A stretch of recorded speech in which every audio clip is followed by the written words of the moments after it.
waking us up, all of us, even at the right time, even if the timing is different than ours. Thank you, Father. Thank you for everything that you poured into us yesterday. Thank you for every blessing that's coming today. Help us to see it and recognize it, acknowledge it, and be thankful for it. Help us to have a conversation with you more often than we do with any other crazy voices in our head. Help us to center on you, center on your light, on your love, on your grace and mercy and your peace. And help us function there, from there in our heart space, so we can see and have the eyes of you and see others the way you want us to see them, and to see ourselves as remarkably as you made us. Incline our hearts to hear exactly what we need to hear and hold on to it. Be with Sean as he speaks to us. Guard his mouth and guard his thoughts. Keep out anything that we don't need, that he doesn't need, and let only your good, your mercy, and your grace and love flow through. Thank you for your salvation. Thank you for today. And we say all this in the precious name of Jesus. Amen. Amen. So, good morning, everybody. What's your vision today? What's your decisions today? What's your desires today? Yesterday we had the first sessions of Your Secret Sauce. That was fun. It was fun for me. The question today is giving. Is it a description? Is it a verb? Is it a noun? Are you giving to get? Are you giving to give? Giving. Where does giving come from? When your prospects sit down across from you and have a conversation with you, what are they giving? What are you giving in return? See, we talk about that. We want to go serve the world. Brene Brown says in one of her many books, people can't tell you their story, won't tell you their story, shouldn't tell you their story until they've given you permission to hear their story.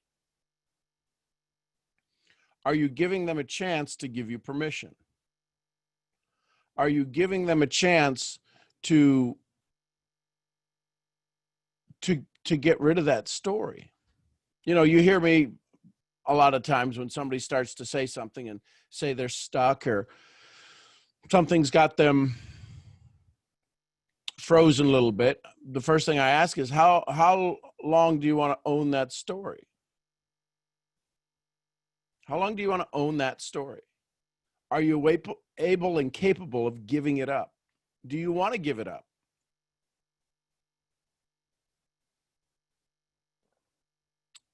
What's the story you want to give up? And where does giving come from?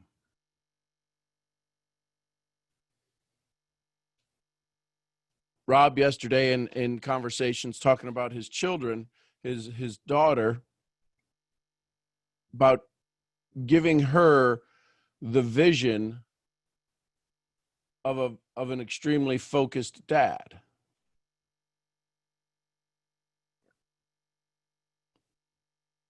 And talking about giving up the idea that she's got to wait for something big to happen. So this idea of giving, is it giving to get? Giving to give? What's the purpose of giving? Just some thoughts, some concepts. These are things that, whether I'm awake or asleep in meditation,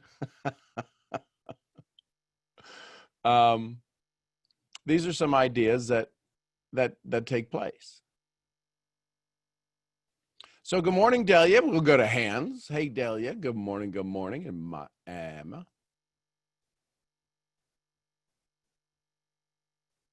Good morning. Good morning. Wow, what a nice topic. Giving. Like you always say that we are connected, and I experience two things this week. Well, I'm going to talk about and ask you if I can read about 5 questions that came up in my journal. Okay. That relate to giving, because we're all connected. So there's a reason why the topic is on your screen. And what happened yesterday was that I discussed the youth mentality in respect to seniors mentality with a friend, because she has a hard time accepting that people don't wear a mask. The content that I'm talking about is not important. It's the limitations that people put on other people, places, and things. And I said, well, you have to understand, she's 72. You have to understand that the world that you grew up in comparison to the world that a 20-year-old has lived is totally different. The experiences are totally different. So we went on for like 10 minutes. I closed the phone, went to dinner, and I come back to the phone. And as I open my Facebook, I see 2 ladies from South America on a TV show. They're like two anchor ladies. And what do you think they're discussing? How to reach the new generation, the 20-year-olds, the 18-year-olds. I had to comment on the bowl. I said, I just finished a conversation about this. And then this morning, I meditated by going to your questions in the secret sauce, because I figure I like to do the dispensa meditation, but since I committed to the secret sauce, now that's a priority. And I have committed 2 hours a day. So the dispensa now is like when I have time, because I have done it for at least 90 days back to back. So here are my questions, Sean. Am I the one bringing up others' limitations? Am I wanting to resist limitations of others around me? Listen to this question again. Am I wanting to resist limitations of others around me? And that includes my prospects and leads. I absorb their limitations and play their music instead of mine. Did I live in resistance all my life? Hello, Delia, we all do. Was the food disorder a symptom of resistance? Very quickly, I want to share here that when I was 3 and 4, I resisted to eat. And every time that I was force fed, I would throw up. So I developed the control of not eating until the age of 9.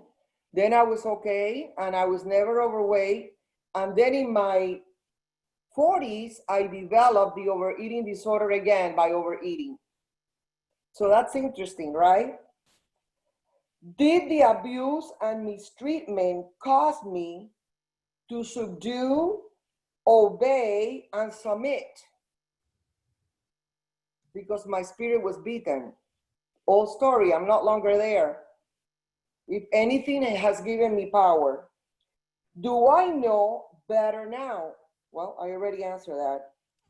Will I be under others' control until, like Jim Rohn and Sean says, I decide not to be mentally manipulated by guilt? Because now I recognize the pattern in me. And I'm giving everybody permission in the world to recognize their pattern. I'm finding my secret sauce. I'm not afraid to admit. Why do I come why do I come distressed when I am asked to produce what I do not want? It sounds like addiction to approval, Delia. Last, all story. Raise above your history, Delia, and move forward. Do I require to unfriend? This is extremes. I go to extremes and I can recognize how crazy I can get. Do I require to unfriend my 4,000 plus friends and start from scratch? No, it's easier to change my mind. Thank you. Those are some pretty amazing questions, Delia. How do you feel that you've asked them of yourself? I've been asking these questions forever, but because of your show and yesterday the training and me putting the time this morning, like you always tell us, your answers are inside you.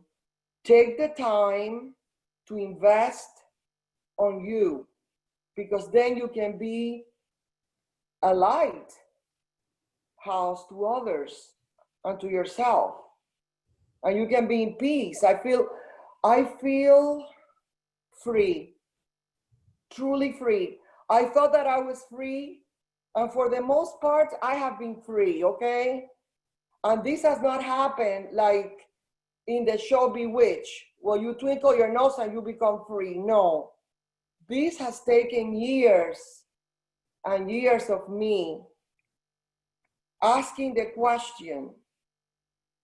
The question came at the age of 32. And I'm now 66. So no one in this call has to wait that amount of years to discover what it is, that they can tune in a little and make it work to their advantage. So I feel free, and I feel so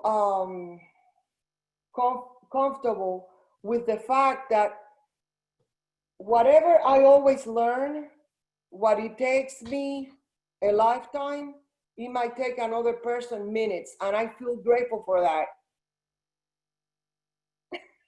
So you're giving yourself some grace today. Absolutely. And I also want to give grace to my parents, my grandparents, because like I mean, I'm not a perfect being, but the hardship that I went through as a child with physical problems and stuff, and the fact that they were very harsh disciplinarians. I mean, because I had to outgrow all those old behaviors, I could probably help thousands and thousands of people. And you can, and it's simply by telling that story. What you just shared as you walk through those questions, many people went, that's me. Exactly. I get that. And you know, I didn't believe that before Facebook. I taught school putting 100% or more. I help people putting 100% or more. I have actually had to see the numbers on my posts when I didn't know anything about sales. Like I watched a video of a year ago. I had no idea how to do a video. I was just improvising. And that video is even better than the ones that I do now.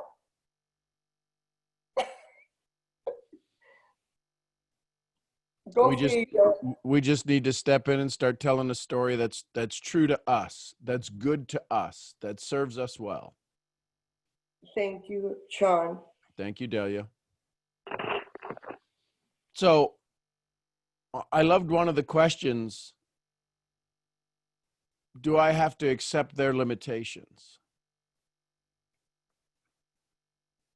We don't have to accept their limitations. It's what we do in our profession and in our business.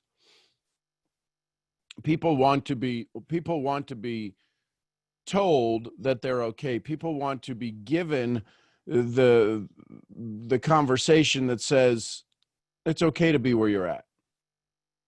People want validation, verification, sometimes vindication of their story. So where do you sit as you have a conversation with somebody, which is why potentially the 3 questions that we ask: permission to help, make feel uncomfortable, take out of that uncomfortable feeling, no longer requires us to be to present based upon their limitations. People want to dream. They want to be given a chance. The question is will they give themselves a chance? You know, somebody yesterday, Michael had created music and had it already all done, everything in place. And yesterday, all he needed to do and all he wanted to do is he uploaded it into the group. All of a sudden, he's now a music producer for all of us to hear. So I say all of that to say, the world we live in, the society we circle in, from January 1st to July 1st, do you think it's gotten more comfortable, more controlled, more directed? Do you think we're in a better place emotionally today than we are January 1 for the majority of people? Some of us, the answer to that is absolutely yes, we're in a better place.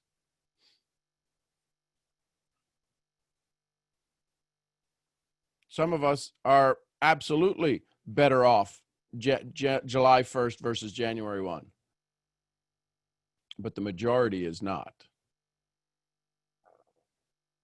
The majority is looking for a way to give grief, to give an expression of frustration.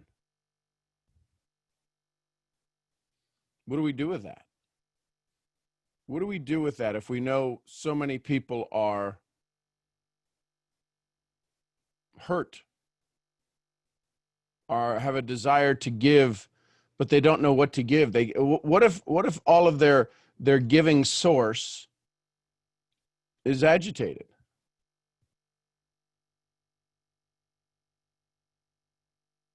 I love Dana's conversations. So question, what will you give today? How will you give today? When I speak on Facebook versus IG, my conversation of giving changes. Because as Delia eloquently conversed, what limitations does your audience have that they want you to accept? Well, is it offensive to not accept their limitations? Is it offensive to be able to sit in dialogue and allow them to hear you give them hope, give them opportunity, give them a chance? Right now, I was on I think it was the 30th. Somebody had won some money, and because their place of work has had some adjustments and some changes, $15 meant a lot. They won a contest and $15 meant a lot. Going, when do you think that might happen? What do I have to do to have that money start flowing towards me? Think about it. $15 could mean a lot. I know in the Latin countries that I deal in, Honduras, El Salvador, Guatemala, $15 is a lot. So when you start to give your wealth today, your wealth of knowledge, your wealth of love, some of you have a wealth of calmness. Follow me on this. You have a wealth of calmness you can give. You have a wealth of smiles you can give. Sometimes just giving a smile can change somebody's life.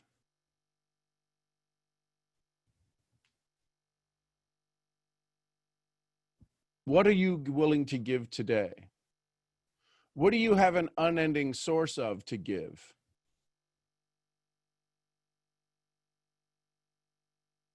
What do you have an unending source of to give?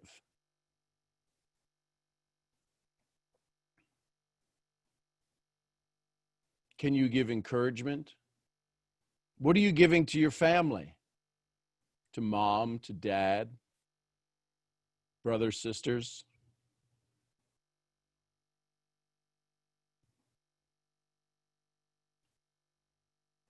What does giving feel like to you?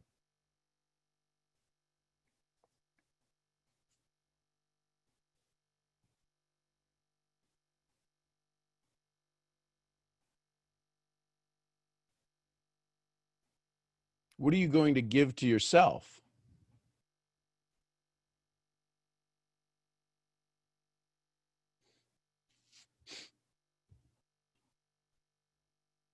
What advice has been given to you? What has been given to you that you no longer need to keep?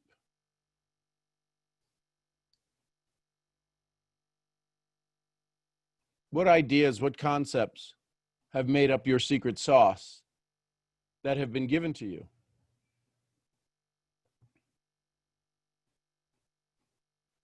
And as Delia said, where are they giving from? Right? This conversation between a generational conversation. And they should be better. They should be more respectful. They should be all of this stuff. Here's the question. How did that get lost? How does what's good get lost?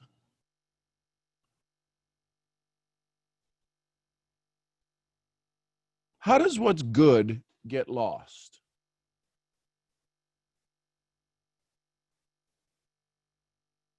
If honor and respect and holding open doors and saying thank you and not cussing and all of that stuff is of good value, how come that wasn't given? Or was it given in a way that made it unvaluable? I don't know. They're huge questions.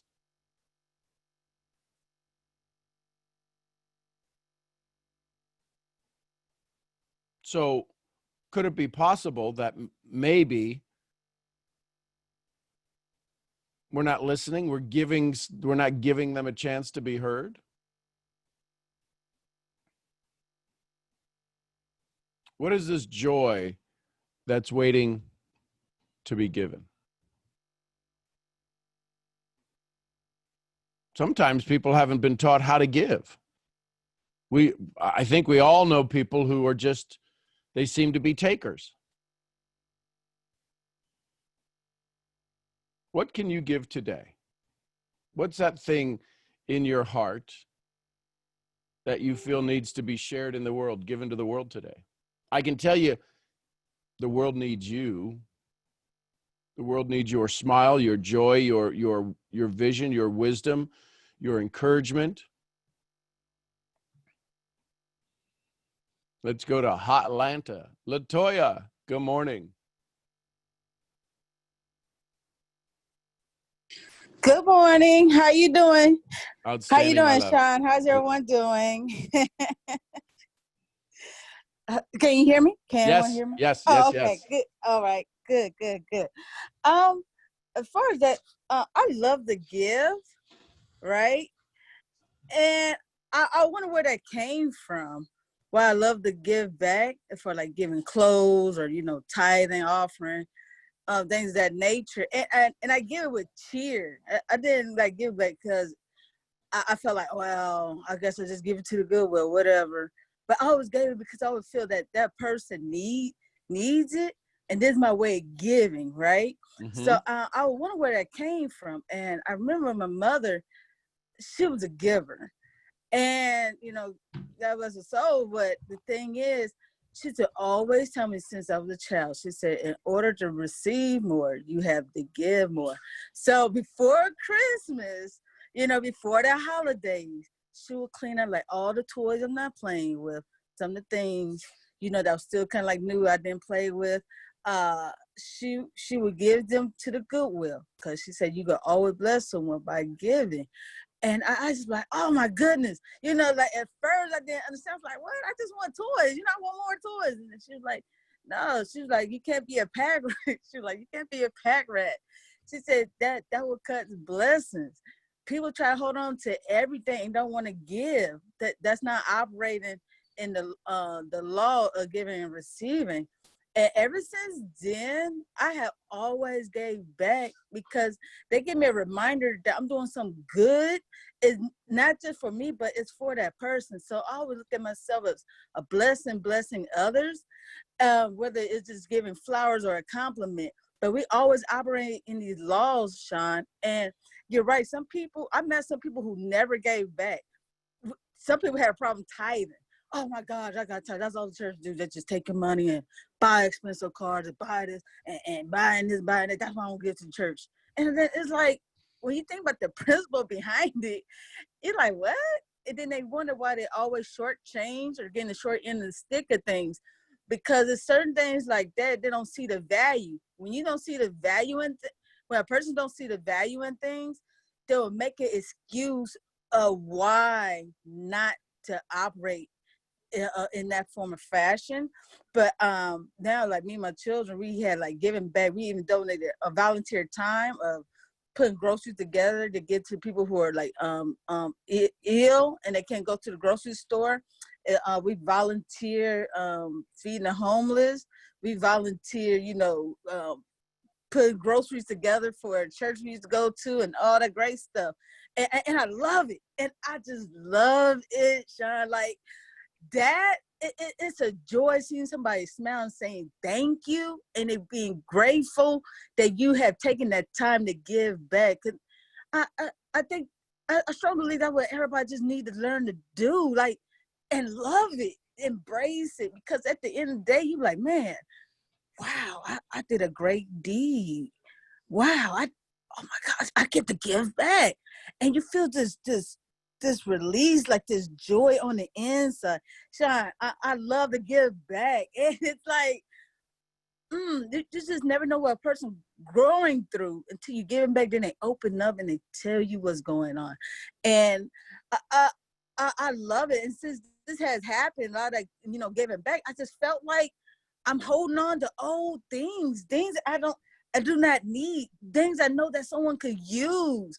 And when the Goodwill store was shut down, I was like, oh my gosh, I have like 5 big bags of clothes that needs to be donated. Like, I felt like I wasn't blessing someone, because I was like, oh my God, I need her to open up the donation centers, because it's like, I had these bags of clothes and I'm not going to go back through them, you know, to see what can I use again. I'm going to give them back. And now that everything opening it back up, I'm so grateful, so happy and grateful. We're going to be back volunteering even more than ever, because when you operate, oh my gosh, you guys just don't know. I love to oh my God, I'm just so benevolent. Just, you know, it's at all, you know, helping children. And I love that.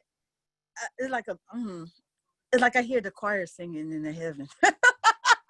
Oh, you know. I love it. So yes. And then, and one more thing.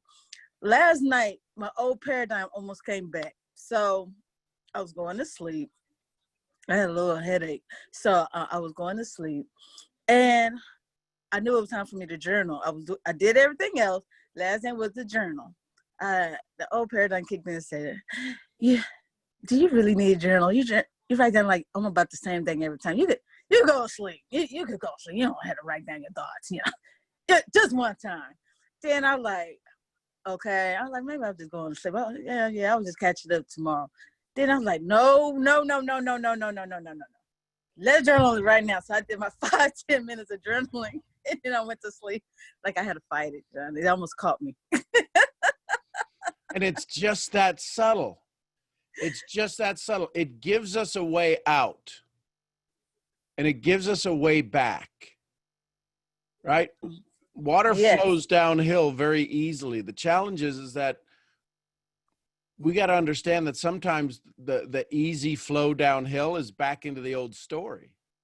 That's the easiest place to go. That's the addiction. That's why any addict will say, just one hit, just one drink, just one little, and I'll be fine. I just need to take the edge off. And the edge off is the edge of growth. Wow. So I applaud you for that. Thank you so much, Sean. I thank you all so much. And just being a highlight, just being a sunshine in people's lives. I'm telling you, like, I usually didn't like open up to people, but like because of you all, it gave me that sense that it's okay to be transparent. It's okay, just to be yourself, to open up, not just being yourself just to be comfortable, but to be yourself because you could be better and do better and act better, and you look for ways, and you all are here at the right time, at the right place, at the right moment. And I just want to thank you all for that. Thank you. Thank you, LaToya. Appreciate you. Absolutely. I appreciate you as well. Let's go to Laura, our little peanut resident mom. Good morning, Laura.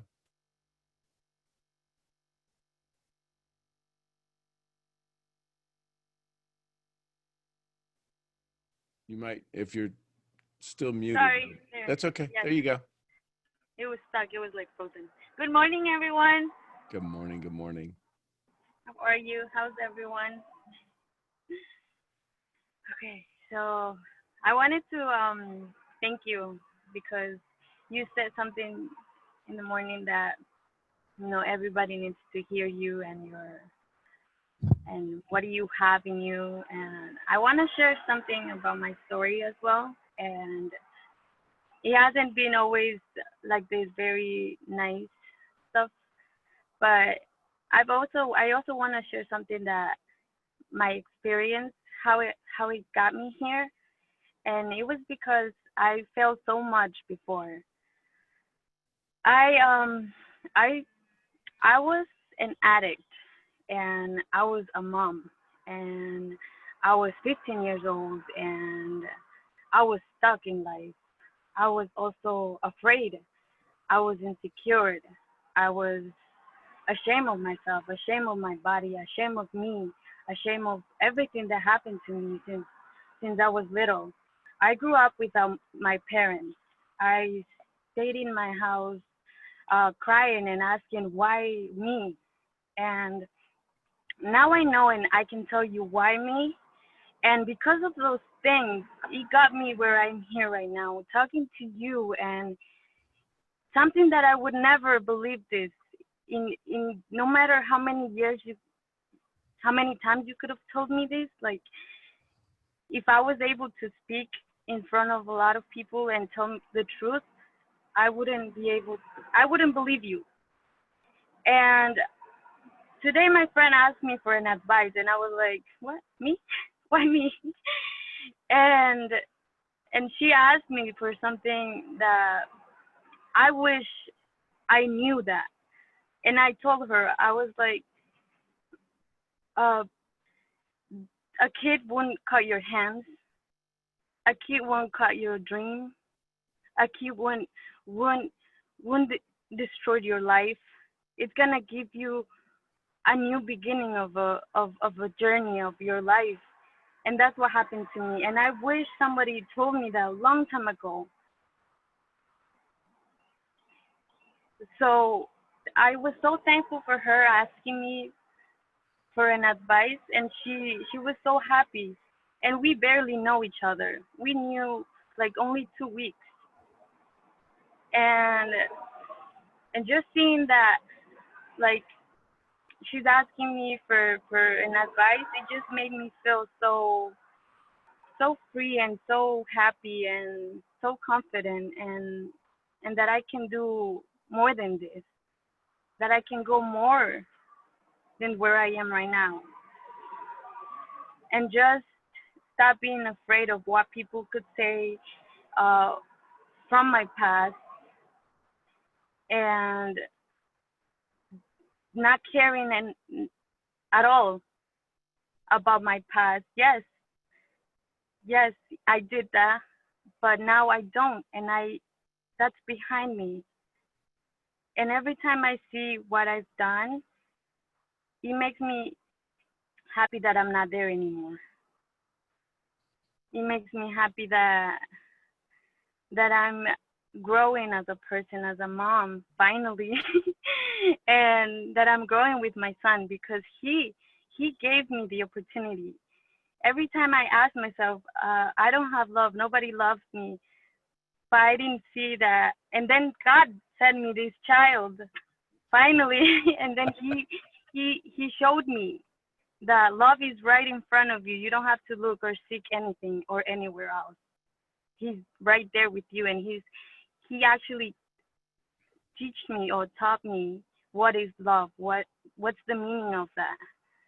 And yeah, I feel so calm right now.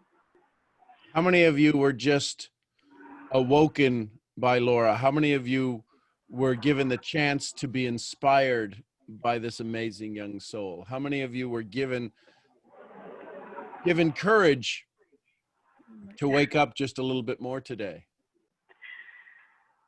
Look at all of the people saying that you inspired them today, Laura. Oh This my idea God. that you can't give is a story that no longer is true. Yeah. You have tremendous wisdom and experience to give, and we just walked away with some of it.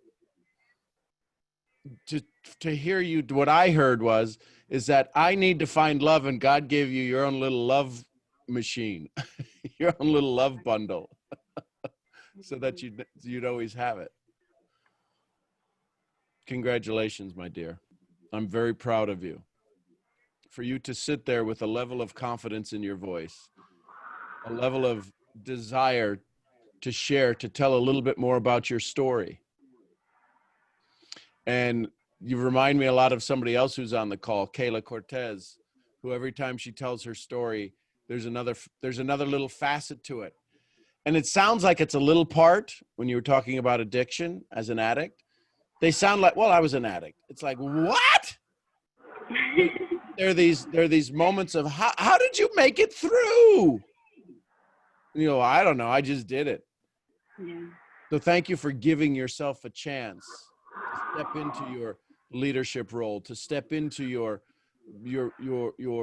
rightful sovereign place, to be the queen that resides in you, and to give us all guidance in your kingdom. It's an honor to know you. Thank you. How do you feel right now? I know you said calm, but how do you feel? Relief. Ah, I feel that's like I'm like healing to reborn, and I already reborn, and it's stronger. It's like I'm no longer that person. I am a new beginning. I'm a new woman. I'm a new mom again, and I'm learning. So I feel just like a new car or something. Or R- I don't know how to RBP, explain it. RBP sharing to her. I know, I'm over here just writing down notes. You know, Laura, my dad, I grew up really poor, and my dad always, I don't know, he always had 2, 3, 4 jobs, and mom did everything she could to stretch everything we had.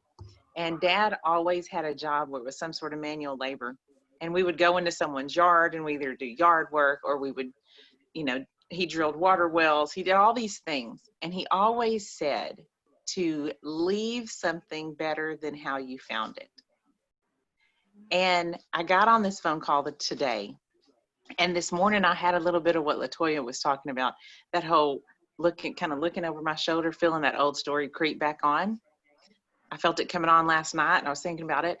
And I hear you, and I hear you get on here, and you have gotten onto this phone call, shared by giving us your deepest, darkest things you don't typically just share with people you've never, really had a lot of contact with. And you've shared with us, and you've left me better than I came to this call. You gave me more hope because you shared. You did what my dad always said, which is leave it better than when you found it. And you gave me a chance to lay that down. This sweet little young mama who, like Sean said, goes, oh, and I was an addict and I was 15. I was like, wait, what? And because you shared, you are giving me a chance to leave better than I came to this call. You are remarkable. The words you say, they roll out of your mouth easy right now, but you say things like, I'm born again, I'm totally changed, I see things differently.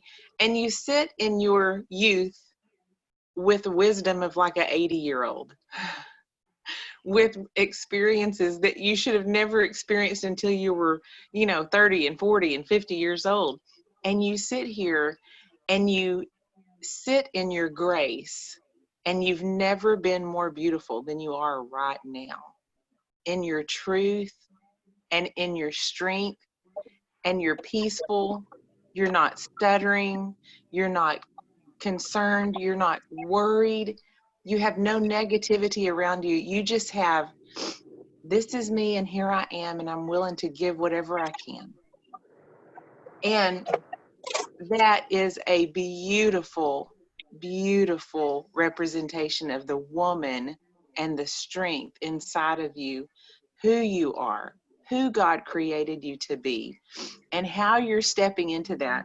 And more importantly, what that sweet baby of yours is getting through having you as their mama. That is beautiful, absolutely gorgeous.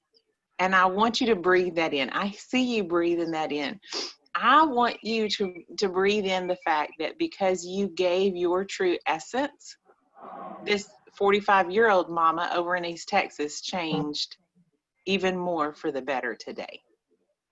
Even more, to the point where I can see the love and the generosity and the care instead of the frustration and the worry and the concern.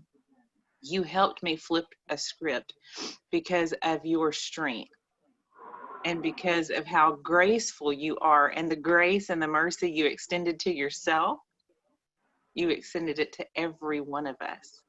So stay in that strength. Breathe that in.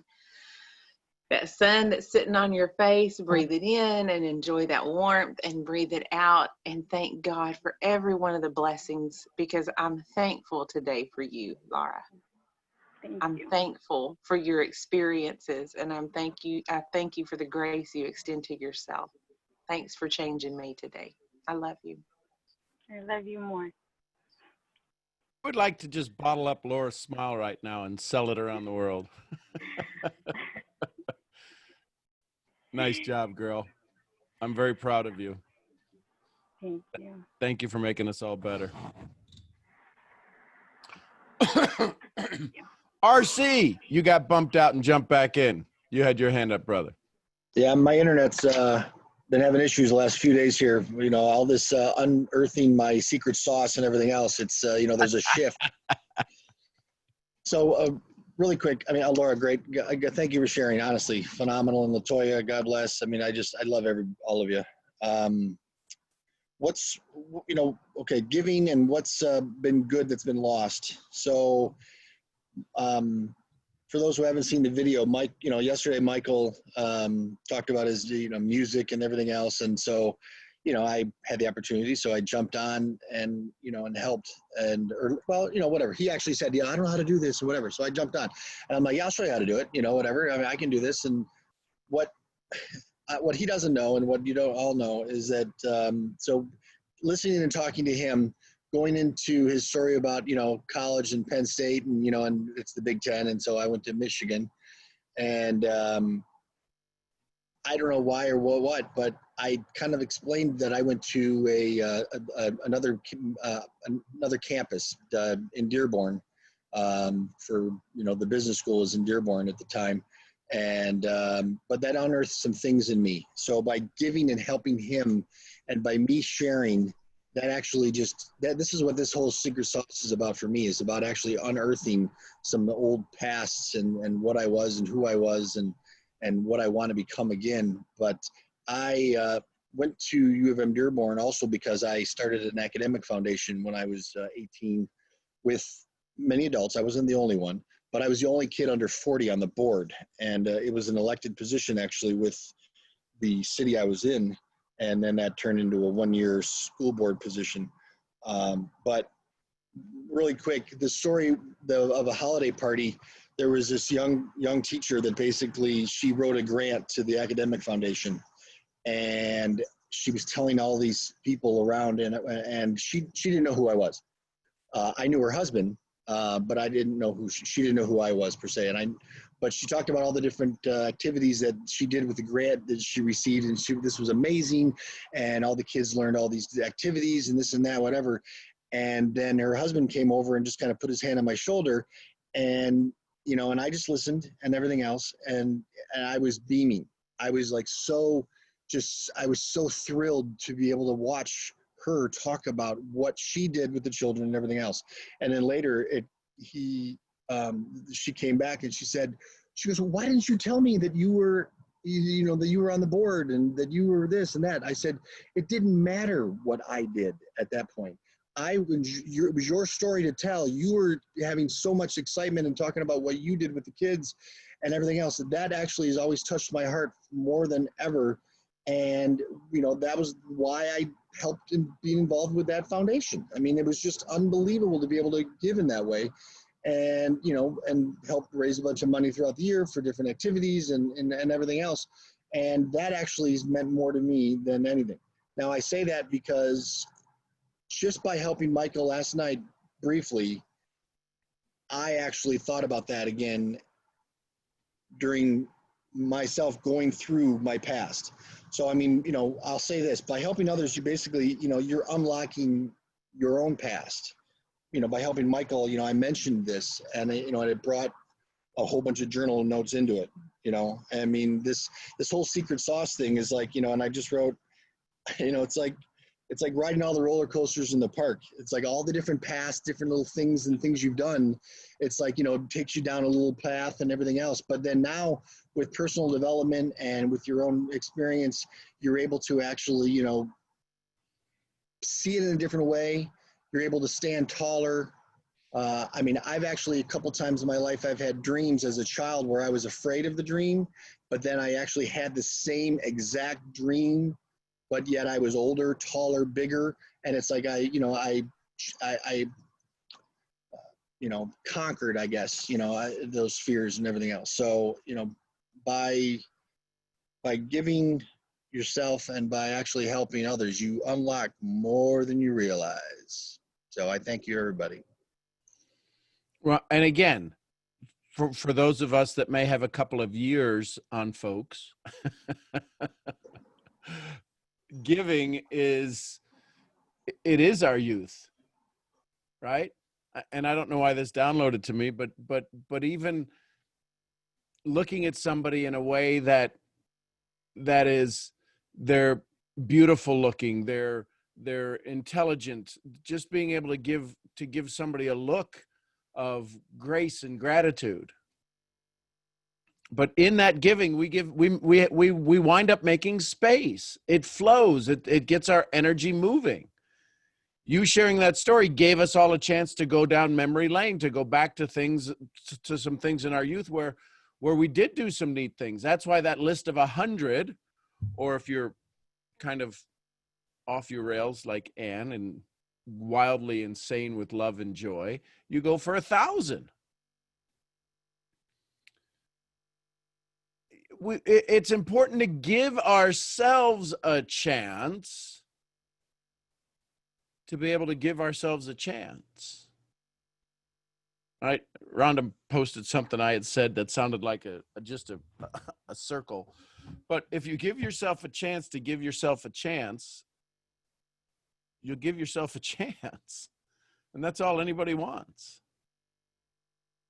That's all we want. If you give your prospect a chance to give them a chance, to give themselves a chance, that's all anybody's looking for. That's all anybody wants. Yesterday, I got a video learning how to put curlers in your hair. And it was like it was a training they had done 1,000 times. It was so simple. It was so joyous. And to think that they were nervous to do that? Maybe they were, but it didn't come off. I got the video. It didn't come off with one little hint of nervousness. And I don't know, listen, this may be shocking for you to believe, but I've not put curlers in my hair. And the curler, these new curlers, it wouldn't pop in, and it kept popping out. And it kept popping out. It's like, okay, I'm not going to lose my stuff here. It's just a curler. And finally got it. Y'all give yourselves a chance. Give yourselves a chance to give. It's why, listen, this just downloaded. It's why you can go onto a social media platform and give. And in that giving, have untold wealth poured back into you of likes, of thanks, of joy. Now, I understand we want to be able to do something to give people a chance to like our stuff, to make comments. How many of you have had a conversation with somebody and they say to you, yeah, I've been watching your stuff for a while. And you're like, really? What? Oh, yeah, I love it. I love what you do. Well, why won't you click a like? Oh, well, I can't give that. That's like undressing in front of everybody in church. What? No, I'm too nervous to click a like button. You know, there's people like that. They can't click a like button, but they just watch you. See, they're used to watching TV.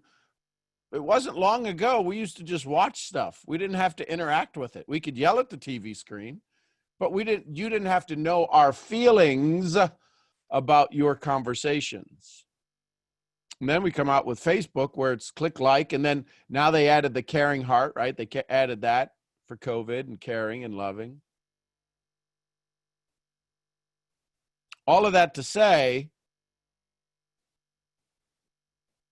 when we give ourselves a chance to give.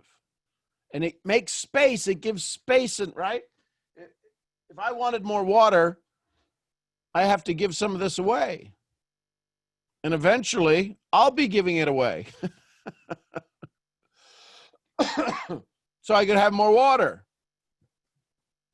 Some of us are bursting at the seams. Some of us are, I don't know what, y'all watch Rhonda. Some of us, our bladder of joy is it's overflowing. That's usually like, anybody ever see a weather vane? Yeah, Rhonda's usually my weather vane. It's like, okay, don't go down there. Good morning, Daniela. Good morning, Daniela. Morning. Morning. Morning, How are Teo. you? Teo's still sleeping. Okay, good morning, Teo. Get up, wake up. Right. I'm surprised he's still sleeping. That's a good. Right. So I kind of woke up this morning with like a heavy, like almost like a heavy burden. Okay. And yesterday, I was at my sister's and she said something to me that kind of resonated with me Yep. and kind of stuck to me. We were talking about her dad, and most of you don't know, like none of us talk to our dad. So the comment that she made was, if Daniela gave up on him and is not giving any more chances, then you know what time it is. And I sat there and I was like, okay. Then she's like, well, you know, she's a believer in giving everybody a second chance. And I'm like, well, there's nothing wrong, because I really do believe that everybody deserves a second chance. So I'm like, okay. So I kind of just left it alone. I didn't want to really like go deep into it. But I woke up this morning and that was the first thing I thought about. And it kind of made me feel like, well, I don't believe I did anything wrong, but it made me feel that I did do something wrong. Even though the outcome wasn't, you know, what we all wanted, but. And then Laura gets on here and takes me down memory lane, where I was pretty much in the same situation she was in at 16 years old.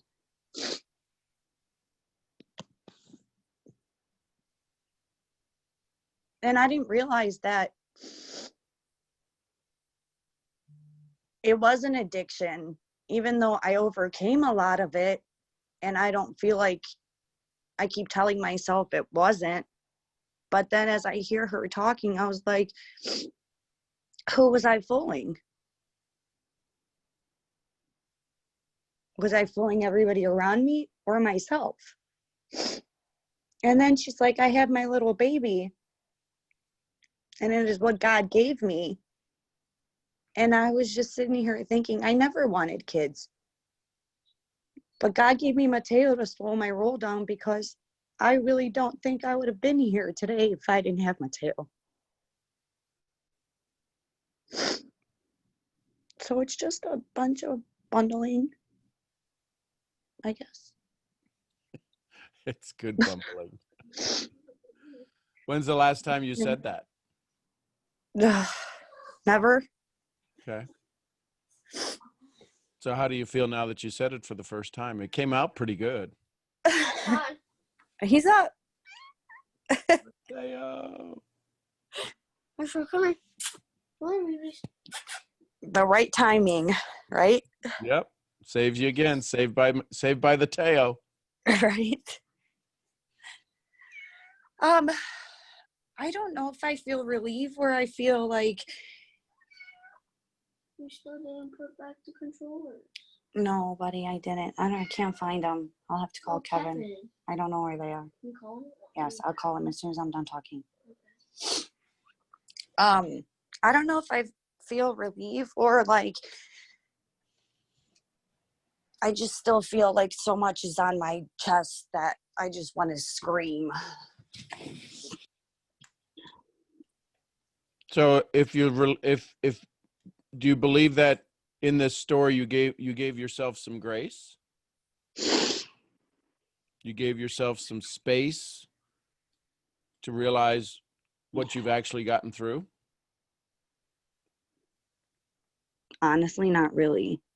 Okay, so let me say it again. Do you realize that what you just did gave yourself some grace to realize what you got through? Yeah.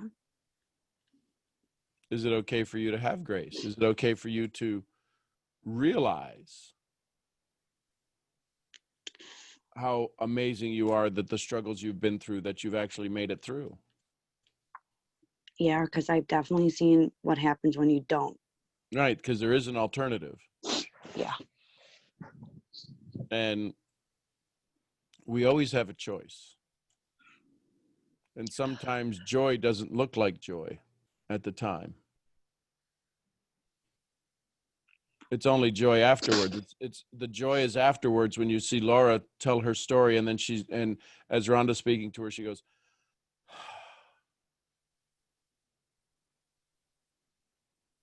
can you sit in this grace, Daniela, knowing that you, in and through your tears, inspired many people on this call again. You've given us permission to hear more of your story. We fall more in love with you. Because there's more of you to give. There's more of you. There's a depth that you can now speak to us in that was always there, but we couldn't hear it. Now we hear it. And this is the depth where once it's out, we've heard it, we've heard it in Michael's voice. Once it's out, you can choose to not speak from that depth. But once it's out, that bell has rung, you can't unring it. And you sit with this awareness and this awakening that your words have more gravity to them. They draw people in.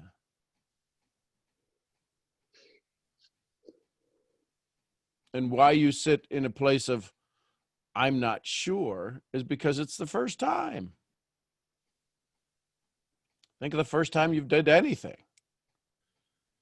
You're like, if that's as good as it gets, I don't know if I want to do it again.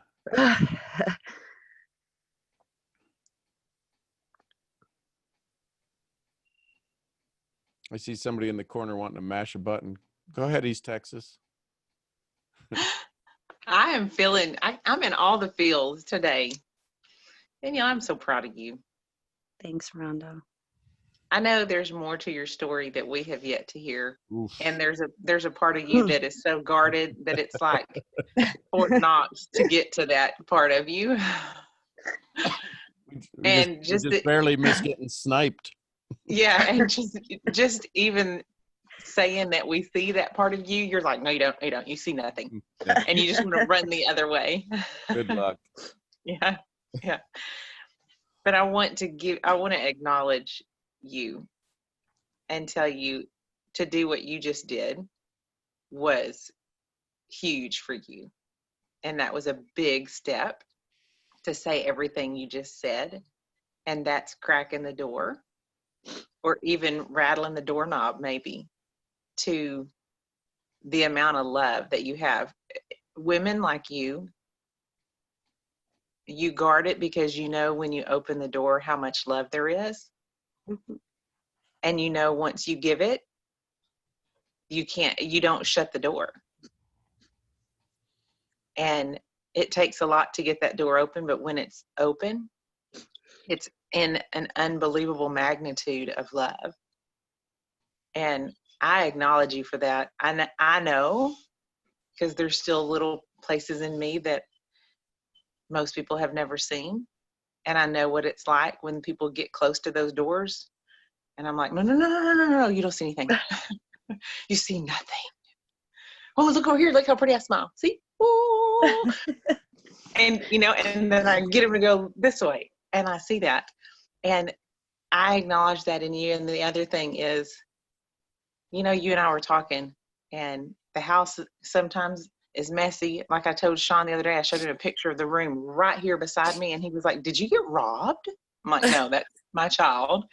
And we have evidence of children around, or at least mine looks like 17 children. It's just one.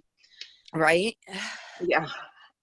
And to hear you sit in joy that Mateo is just around and how much he An loves irritation. A little bit.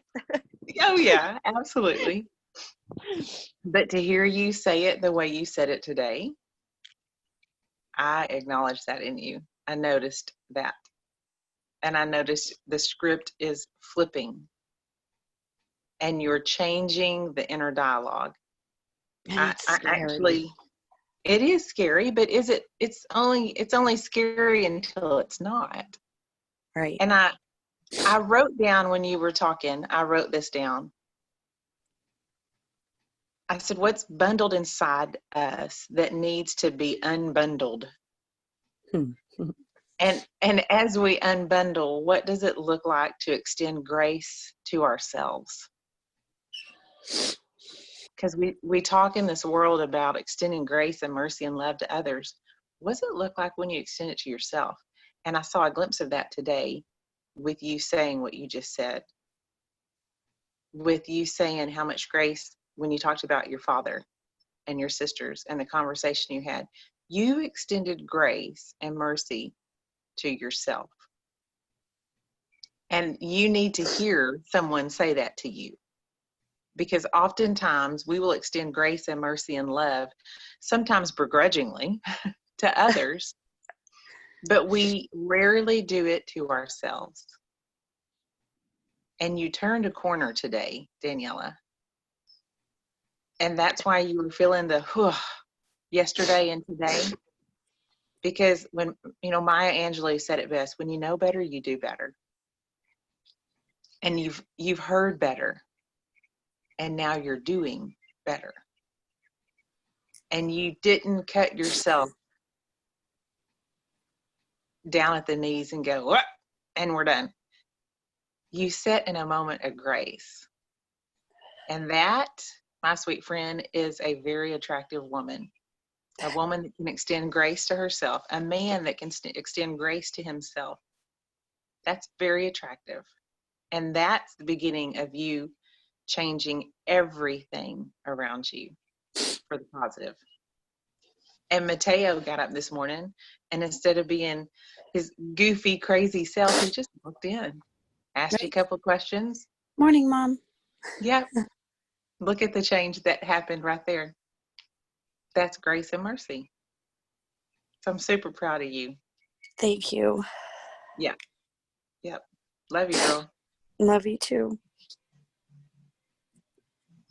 You feeling okay? Yeah. Cool. Enjoy it. It gets better. Thank you. Love you. Love you too. For those of you who have not been blessed to hear this next amazing, strong Panamanian woman, she needs, in many circles, she needs no introduction. But I want to let you know that this is somebody who inspires me, motivates me, gives me courage, gives me strength, gives me shit in her own unique way. Ladies and gentlemen, Ms. Kayla Cortez.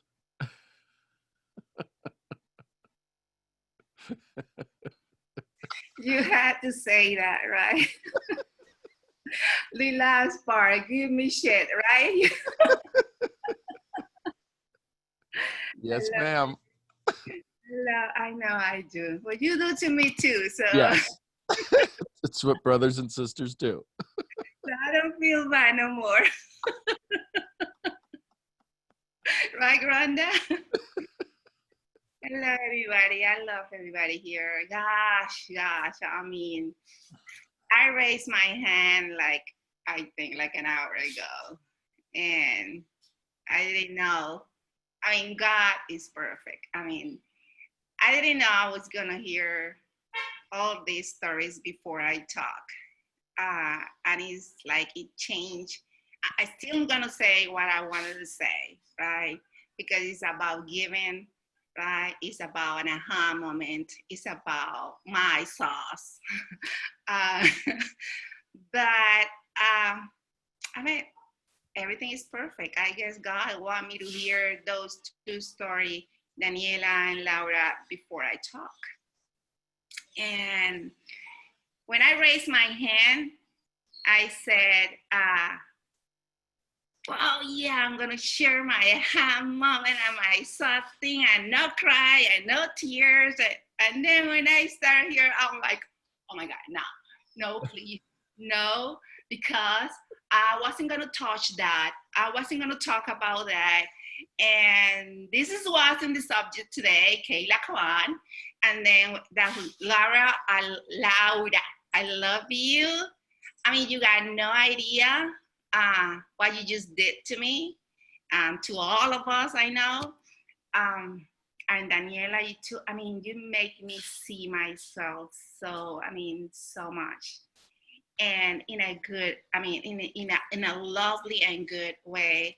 And made me realize again and again how proud I am of my life, how happy I am of all this stuff I've been through. Because when I heard Laura talking, when I heard Daniela sharing her things and the way she did it, because I was you 2 years ago, trust me, I was you 2 years ago in this meeting right here, right? And I made me understand how proud we have to be with our stories, right? And I say, I'm not gonna cry again, and no, but that's my sauce, that's me. I mean, sometimes I refuse to say, okay, I'm gonna say this story right now, and this time I'm not gonna cry, and I go out there real strong, and I say with all this energy, no. When you talk with your heart, you can't stop your tears of happiness. And before I get to where I wanted, or actually where I raised my hand, I have to say this because I thought I didn't have to say it, but I have to. And yeah, in a real quick way, which I couldn't say before, but I'm gonna say it right now so you guys understand, and so you, Laura and Daniela, understand why I'm so happy. And I love you guys so much. Here is at 47 years old, right? A woman with 3 kids, a 21, an 18, and a 6 years old, right? Married with a lot of men, divorced many times, have a lot of man in her life, right? And of course, didn't feel good about it for many years, right? And to make a long story short, I was raped when I was 4 years old by my dad and my stepfather. And not just rape, not just rape. I was also having sex all my years from 4 years old all the way until I was 14 years old. Sometimes like when I turned like 8, like almost every day. Quiet girl, never had a childhood, never, well, I think I blocked some things from my mind. And make a plan for my life since I was like real little, because I said, I'm gonna get out of this on my own one day, right? And I become like a real strong girl, right? In my mind, and in my own way, right? But anyway, I don't wanna go detail of that because I guess whatever I just said is a lot already. And the other part of my life, when I finally put a stop with my own strength, right? Put a stop to those 2 persons, which I love. And before I was scared of saying this, 2 persons that already died many years ago. And yes, I love them. I love them.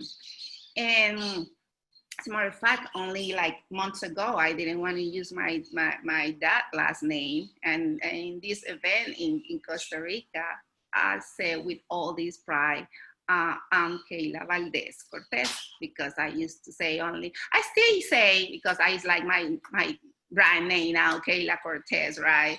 It sounds good. I like how it sounds. But I'm Kayla Valdez Cortez, right? But the point of all this is, yes, I become a drug addict too. I did cocaine, I did marijuana. Well, marijuana for me is like nothing now, but I don't know if I should say that.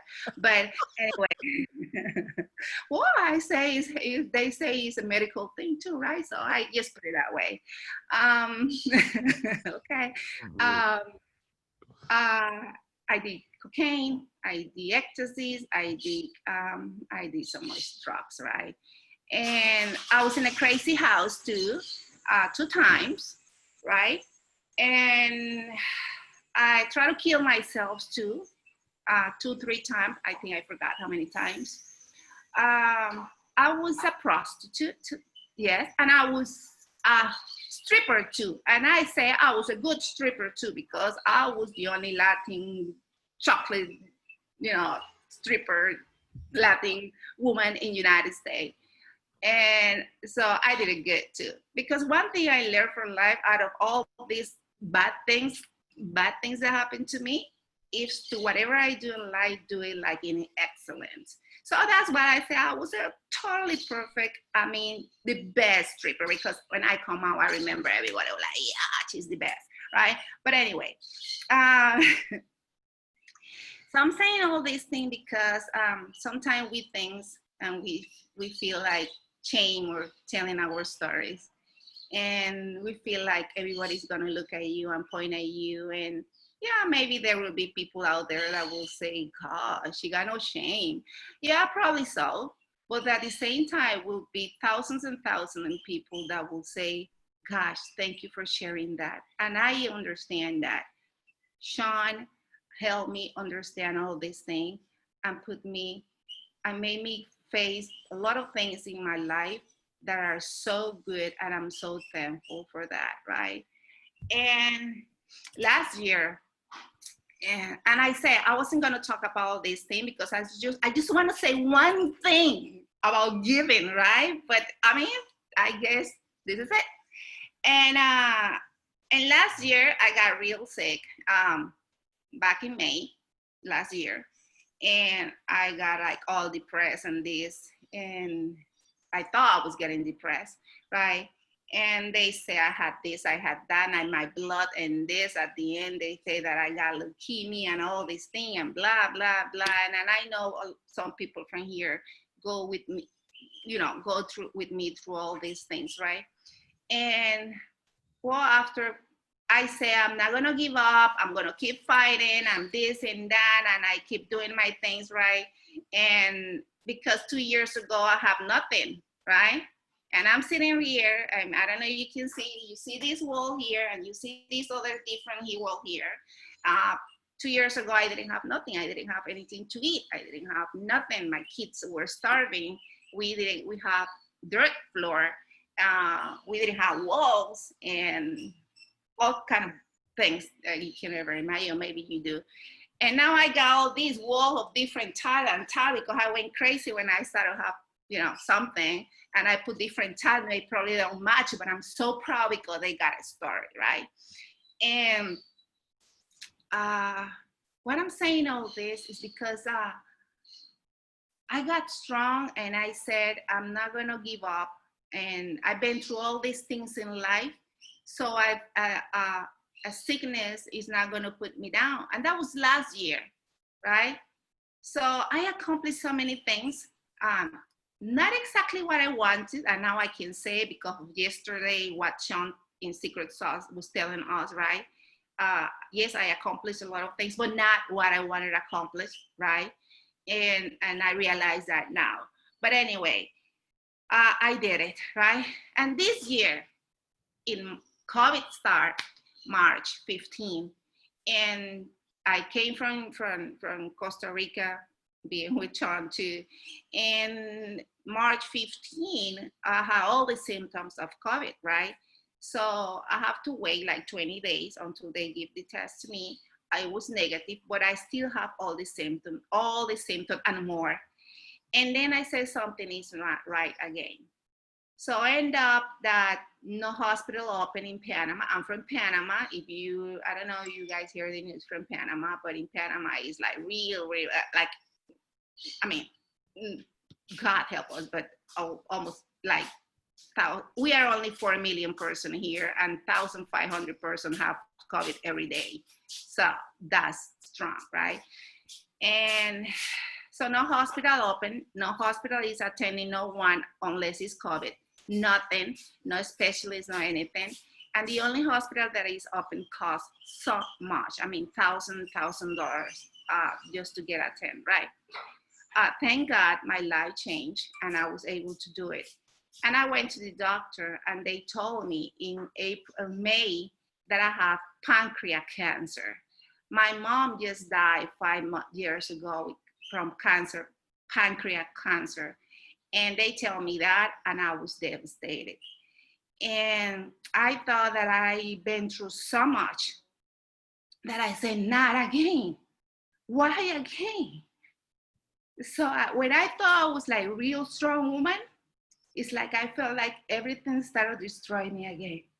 And to make things worse, and I'm gonna share this, and I know somebody's not seeing this coming, but I'm gonna share this one because shit happened, but it's good, right? And to make things worse for me that moment, because that moment it was my own terrible, miserable moment, right? And plus the doctor say that probably I only have 5 months of life. And in that moment, I felt like, oh my God, what I'm gonna do? So I need to disconnect my life from everything I'm started doing. I mean, it was so strong that my 21 years old and my 18 years old don't live with me right now. I make a move in 1 week of make them independent and have their own apartment in 5 days, just because I received a news that I was gonna die. And it's amazing how you react, how you act, how you move when you get news like that. How you realize how strong really you are and all the things that you can accomplish. 5 days it took me to get an apartment, to live. Some woman will say, gosh, she made her kids go out and live by themselves. No, yes, because I thought I was gonna die. Maybe I am, I don't know now, but it's a different way of me or seeing, right? But I said, I need them to know what is living without me, not me being there. I need them to be independent for real. So I moved them out. And not right now, they are living like the dream life and being responsible. A move that I probably wouldn't make if I never received this news, right? But to make it worse, because to me at that moment, it was like the worst thing, not just receiving a news of a pancreatic cancer. Is that Rhonda, and I think she can, okay, she's like, yes, I know you didn't even see it coming, right? I was so mad at you. I mean, I love you so, yes, I love you so much. I mean, it's like nobody will see that woman, somebody getting mad at her, right? Me neither, but I was so mad at her. Because Rhonda, remember when you have to do this, you invite me to be in your meeting, that you never show up, right? And to me, right, you left me by myself and you invite me, right? And I said, what's wrong? She invited me to be in this meeting. I already got my news, right? And she not even show up. And I said, well, she always had internet problems. So that's probably why she's not in. No, Mom, it's her first time. She probably got cold feet. And I know that feeling. So, or maybe she's trying to find for all the excuses because she not feel sure about it. And I understand that. I said to myself, to excuse you, I was like, I can understand. She chicken out. I understand that happened to me before. And I started to get all these things in my mind. But anyway, we did it. You know, John was there. We did the thing. I don't know if that thing came out good or not. I don't know, because in one time I think John actually caught me, so I don't keep talking no more. And that's what I felt. I don't know if that was that way, but I didn't get mad at you, Sean. Anyway, don't worry. It was just with Rhonda. And then the next thing I do is I say hello. That's all I did. I say hello to Rhonda. And up to this day, Rhonda haven't answered that message to me, right? And I was so mad. I was saying, this woman, that thing that she's so sweet. Yes, that's what I thought. And I'm sharing all these things because it's right for us. So sometimes got all these things, right? And I say, look at her. She invited me to be in her meeting. She doesn't show up, whatever reason it was. Maybe she just checked it out, right? And here I am saying hello to her, which she is the one who that's what I said. She is the one who have to say to me, hey, Kayla, I'm sorry I didn't show up because of this or whatever, or lie, whatever, say to me, right? And here I am saying hello to her, and she not even answer back to me. And up today, she hasn't answered that. We talk about other things, but she hasn't answered that one, hello, right? At that time, yeah, go and look at it. I know you're gonna find it. Anyway, look at those days, right? But anyway, I was so mad because I said, I mean, she invited me. She don't say anything back. She don't give me a reason why she didn't show up. And I said, no, it's not like that. But at the same time, I was going through that news that I received, and I was trying to forget about that and just concentrate at least on getting mad at her so I can forget what I was going through. Days later, Rhonda come out in this year again, crying and all this and talking about all these things that happened that week and about how she felt, all the breakthrough that you were going through. And I, not that I felt real bad, but I did say, shoot, I mean, I knew something was going wrong with her. I knew. And I started to forget about you not answering me the hello, but I guess I haven't forget because No, I don't think so. Yeah, that's I'm saying, because I still telling her, but I guess it's good to tell people these things because we are human, and not because we have an awakening, and not because we are finding or not ourselves, we still gonna make mistakes. We still gonna go through things that are gonna help in our life. But the point to all this is to get to the given part and how I learned my lesson about feeling this way about Rhonda, and feeling about bad about so many things in life. A month later, that was May. A month later, meaning June, I went get the money. It was almost like $2,000, just for them to tell me how advanced my pancreatic cancer was. And they tell me that I didn't have no pancreatic cancer. And I was so happy and thank God for this and that. And I was jumping. I said, but I still feel bad. What's wrong with me? They did this test and they realized that it wasn't pancreatic cancer, that is lung cancer. And I got 2 tumors. And I said, oh my God, what is going on? Now I get excited, I get happy, and now they tell me that it's 2 tumors on my lungs. And I said, no. You want to talk about me getting depressed? June, I got depressed. June, I felt that I thought it was pancreatic cancer was a bad news. No. Get up during the night, we can't breathe. Couldn't talk to no one because I couldn't breathe. Besides the news, my mind, everything, I felt like I was gonna die, not in 5 months, just in 1 day. And right there, I started to learn so many things. Well, not right there because I was depressed like for 3 weeks. But I thank God so much for everything I'm going through. I'm still going through all this. Like Sean all the time say, you wouldn't notice what we all going through because we hide our stuff. People don't know. Facebook, social media hide so much real things about us, our real story, right? That's why we can't take for granted anything. And I thank God. And 3 weeks ago, I didn't. 3 weeks ago, I was depressed. I didn't want to talk to no one. I was trying to understand, but I couldn't understand anything. I say, what can be worse? I mean, what? What else? What else? Try to convince myself that that I'm a strong woman and I've been through a lot and I can get out of this one. But that thought wasn't helping at all. And I don't know what was the worst.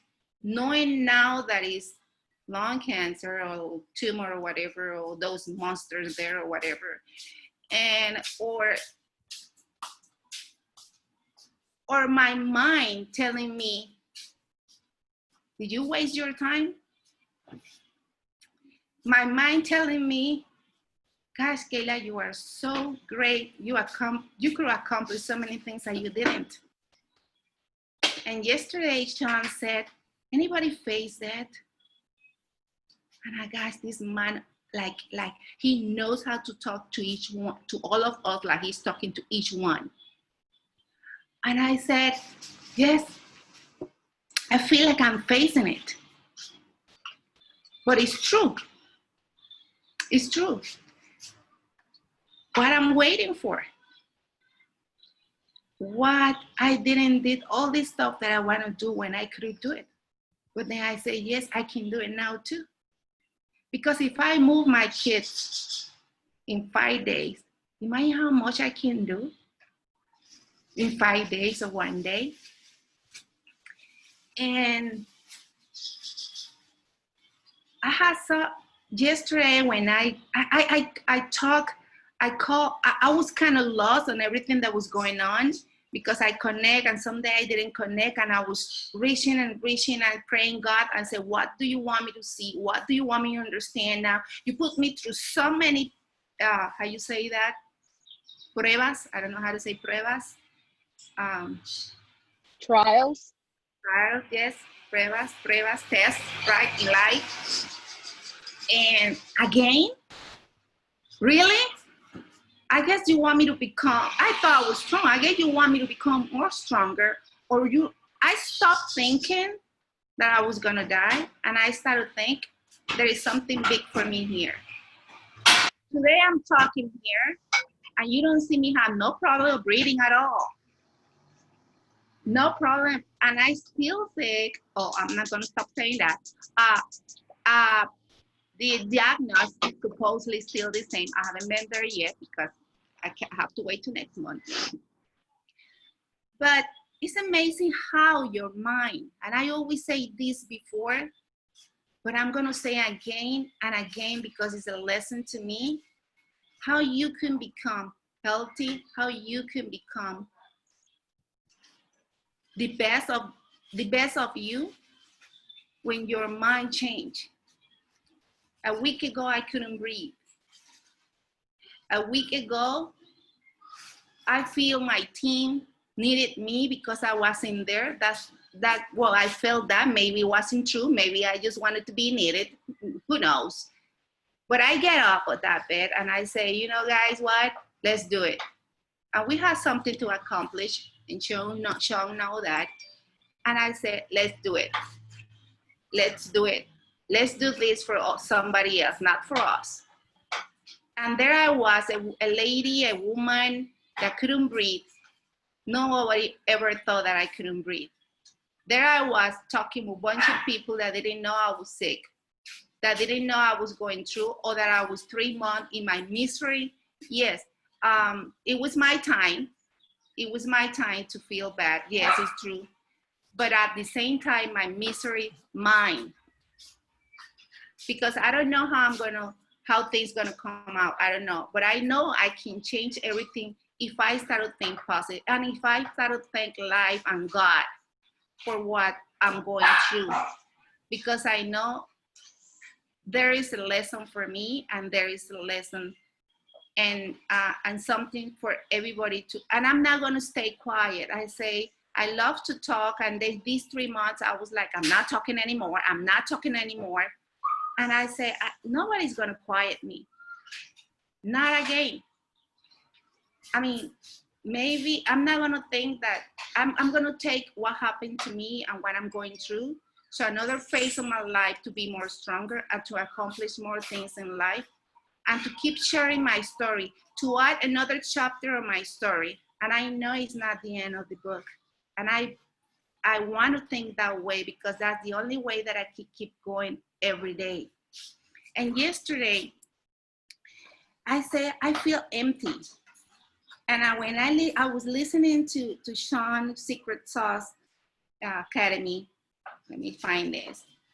I always want to write, and I always tell him that. I always want to write, but I never share my thought in Facebook or nowhere. I talk a lot because when Sean made me talk, now he can't stop me talking, right?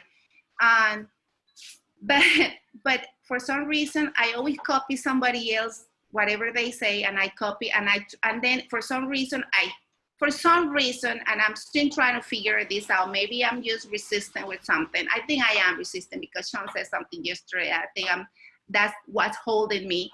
For some reason, I always want to like not talk in Spanish, but nobody speaks English in Panama. So it's like how you don't want to talk Spanish, but everybody speaks Spanish. I mean, what's going, you're really crazy, right? But I don't want to go back to a crazy house. So I guess I started to talk Spanish, right?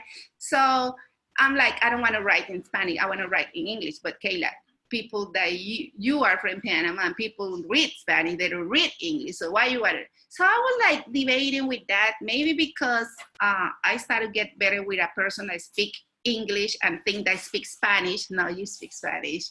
And I was like, what's wrong with me? So I always copy things from English to Spanish. Like if Sean writes something, Rhonda writes something, Rob writes something, anybody who writes something, and I like it, I translate it and put it on my Facebook, right? But I never write something on my own. And I said, gosh, I really got a sauce and a good one yesterday because I decided to write something on my Facebook. And this is one of the lessons I get. I'm gonna read, and I promise I finish with this. I always say that. I'm gonna read to you. I'm gonna translate from Spanish to English, right?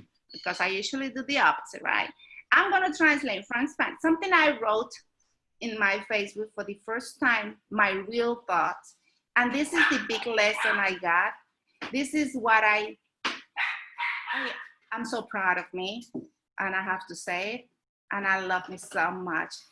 And today and yesterday and all these 3 months and yesterday when I sit down in Sean's Academy, I was like, gosh, it's so true. And just my fingers started type, right? And here it is. I'm going to translate it in English, okay? So I said, and this is all I went through. Only one little thing I'm going to write. I wrote about it, right? I said, the meaning of a message, hello, how are you? And I'm going to read this. And Sean, before I read this, now I understand. Now I understand about that message every morning to a lot of people. Why you want us to send a message? I do it in automatically when I did it, not do it all the time. And it was been like 3 months I didn't do it. But when you started to tell us to do those things, I was like, all right, then I do it. Okay, just automatic, right? Who that's gonna help, right? And here is what I learned. The meaning of a message, hello, how are you? June was a hard month for me in a health and emotional way. I'm sure to all of us, okay, I use glasses now too. I guess I was refusing for that. I'm sure to a lot of you, it's been bad too. Being sick at any time is real bad. But at this time right now, where the world's going through all these things, it's 10 times worse getting sick.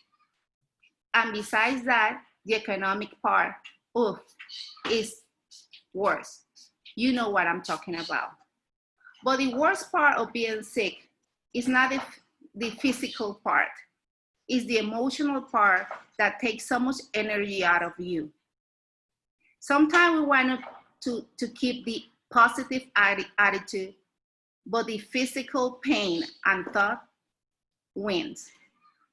But inside everything, this I think, and that is what I think, it's a time that God permits in your life so you can see life in another perspective that you didn't know. Because we were blind, because I was blind. These times is where you tell to yourself what I've been waiting for. What I've been waiting for this, or what I've been waiting for the other. Maybe I think about that because I'm scared. Or maybe it's just because I start to see clear now. In this time, you learn more on your own than when somebody is trying to teach you something. But now you understand why somebody teach you that one time that you didn't understand. I thank God for that. Not just to put me on to go through all these things during, in quotation, during a bad time. But just because he made me realize when I was good, I wasn't getting the lesson. I could write hours and hours in detail of what I learned, but I will go step by step. I know this, I'm still in a battle right now, and it's been 3 months of emotional misery. But today I get up in a thankful way without losing more time and writing what I learned. I never practiced the value of a little message to people that I know or to people that I really don't know that good. That wasn't my practice. But the meaning of stop one day or every day and get to write to someone that you know, or probably someone that it's been long time that you don't hear that person. A message like, how are you? I love you. I'm here. How can I help you? Are you okay? You've got no idea.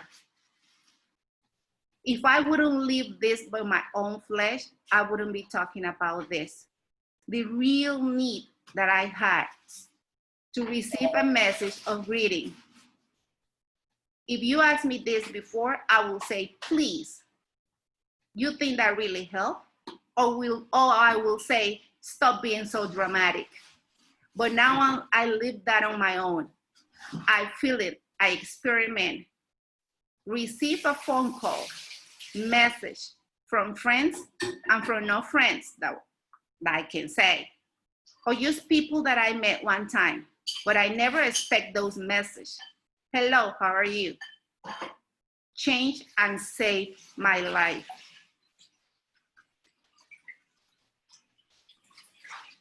Sometimes, even though sometimes they wrote to me, oh, I close it, hold on.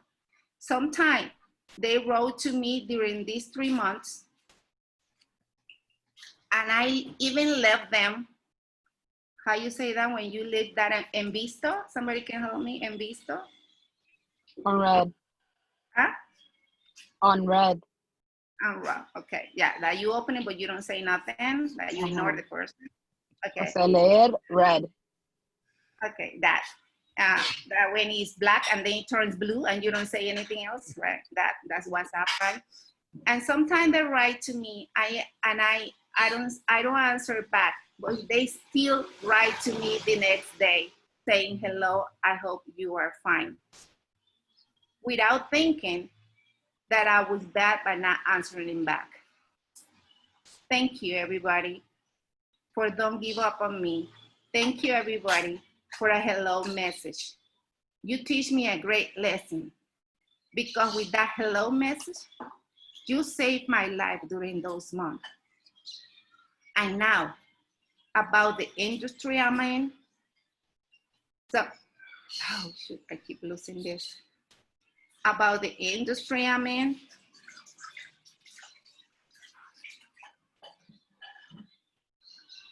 Okay. Receive message from people that I'm not in their team, but I'm in their organization or just in the same industry, telling me, don't worry, we are family. Don't worry, we are here. Everything's gonna be okay. I didn't expect that. And that saved my life. The peace, the care, the love that I received from my direct team and all their team that are part of my team made me realize the importance of a human relationship that I thought I knew. Made me understand that this industry, the real meaning of it. Made me understand what somebody keep telling me, this is a business of a human relations. not of a sale relation.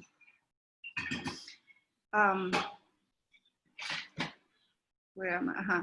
That we build people with love, that we transform people with love, that you transform a team, that we protect each other as a big, huge family. Something that a lot of job or a lot of industry lost, or maybe they never exist. See more clear the value of this industry. That we win, that we earn, no matter how you look at it, you win money, you win family, you win protection, you win friends. I love you all, because now I can say, no matter what I'm going through in these 3 months, and I don't know for how long, it has been a wonderful 3 months. And I know July is gonna be the best month, the way it is my day today, the best one.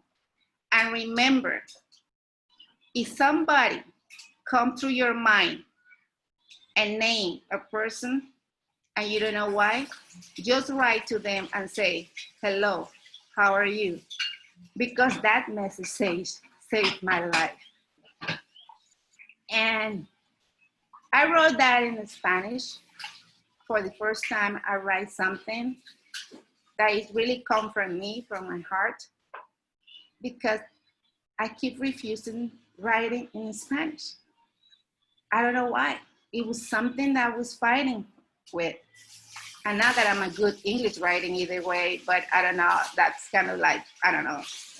But at the same time, I wrote to my team in a private group.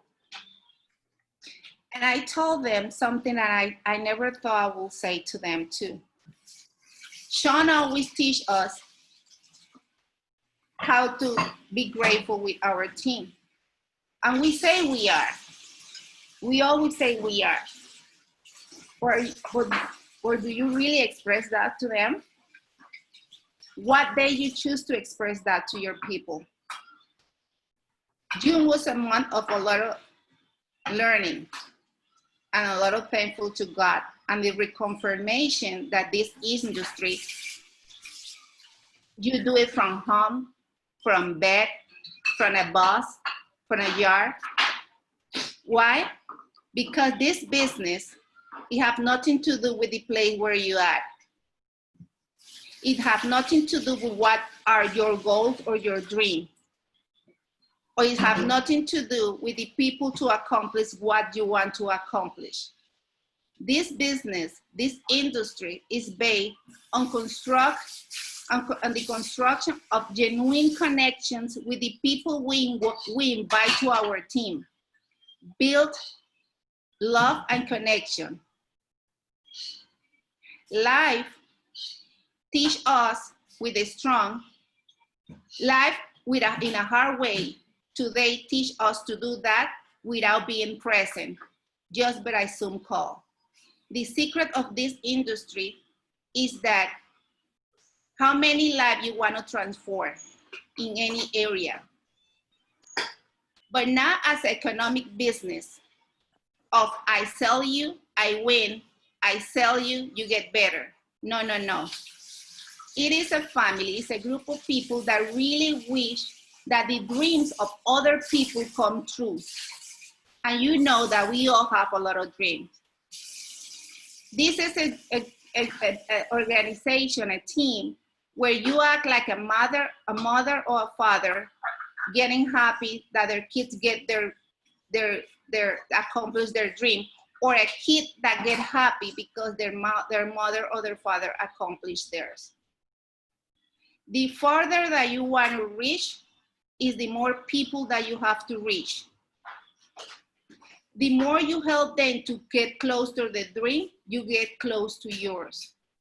And the beautiful part is that when you open your eyes, there is a lot of people that you don't know helping you reach your dreams. This is the magic.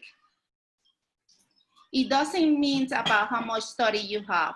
If you're intelligent, if you're white, you're black, if you're yellow, if you're chocolate or brown. It's about how much you are here to help others. It sounds romantic. Yeah, probably so. But if you fall in love with the dream of your people, your dreams will come true. A lot of people say that love doesn't pay. Yeah, probably love doesn't pay. But in this industry, love proved me that love pay. Love pay big, emotionally, economic. And you might say, what about the spiritual part? Well, trust me, if you start to give love to a lot of people, you can't control the connection that you will have with God, because he will manifest in your life and you will have no choice to say, welcome God, and thank you for everything you've done in my life. So now the question is, how far you want to go? And how much you want to help, how many people you want to love and help. And that was my 2 messages yesterday. And that was my 2 words on from heart message I typed in Spanish. And I was able to say it in English today. And yes, our secret sauce is inside us. But yes, there's a lot of things that stop us for really see our secret sauce. And sometimes we keep saying, yes, I know, yes, I learned, yes, I understand. But there are times like this you understand now the real meaning of all those words that Sean teach all the time. Thank you, Sean, for not giving up on us. Almost 2 years, every day, every morning, no matter where we at, resorts. I said, this man is crazy. I see him staying up with us 3 o'clock in the morning and still getting the phone call and me sleeping because I think he was gonna fall asleep too. Thank you for all you do. Thank you for teaching all of this. Thank you everybody for being here. Thank you everybody for just being here and be you. Thank you everybody for sharing, because never stop sharing. You don't know who you can get just with one line. I write so many messages, translate from other people and copy on my Facebook. I only, and yes, looking to receive many likes, yes. Because when I copy them, some message from somebody else, I see those messages have like 1,000 likes. So I probably think that I'm going to receive the 1,000 likes, and I probably receive only 5. Yesterday, I didn't write that to receive no like. And I'm receiving so many comments. Not of people telling me they love me, or they are saying that, but that's not the important part. It's all the phone calls that I'm receiving after I typed that last line, telling me, thank you, Kayla, because I never pay attention to a hello message, and I never thought that somebody will need a hello message. And I said, even if that person don't write to you back when you say hello, thank God, because you don't know what that message, that hello message did to that person. And if you feel that something is wrong, keep saying hello, no matter how many times they keep ignoring you. So that's what I wanted to share about giving. You come up today, this morning, Sean, saying the word giving, and I was like, that was one of my lessons during this time. So thank you, everybody. And thank you, Sean. And I love you, Rhonda. I got over that. Kayla, I do not have a message from you that I never answered, and I feel terrible. I'm going to do a screen save. I'm going to send it to you. Please do. I'm so sorry. No, woman, don't. That was my time. And you were going through something, and I can't always be the center. And sometimes we feel like we have to be the center. I felt like I was in the center in my whole life. That when I decide to talk, I wanted to be the center. It doesn't work that way, and that was another lesson. Sean made me realize that I have to talk, that I have to share my story, but he didn't tell me that I have to have the light on me. I understood that, and it wasn't the right understanding. Because one thing is sharing your story, and another thing is we in the center of the attention. And I'm not ashamed to admit it. Yes, I wanted to be I needed that attention because I felt like I didn't have it for so many years. And there's nothing wrong with that. But comes the time that I understand how to switch that, how to build something and not feeling bad because I don't feel like I'm the center. I'm the feet, you know. So it wasn't about you. It started with You know how much I love you. It started with you, but it wasn't about you. It was a fight about me. It's me fighting with many things.